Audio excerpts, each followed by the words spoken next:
ठाण्याच्या हद्दीत येणाऱ्या महाराष्ट्र नगरमध्ये 19 वर्षीय प्रथमेश भोकसेचा मृत्यू झाला आहे।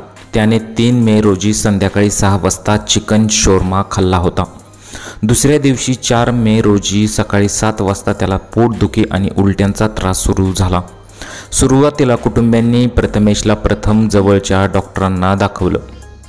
डॉक्टरांच्या औषधाने थोडा आराम मिळाल्यावर तो घरी आला आणि त्यानंतर त्याने दिवसभर काही खाल्लं नाही। 5 मे रोजी सकाळी 8 वाजल्यापासून प्रथमेशला पुन्हा पोटदुखी, उलट्या आणि जुलाबाचा त्रास झाला।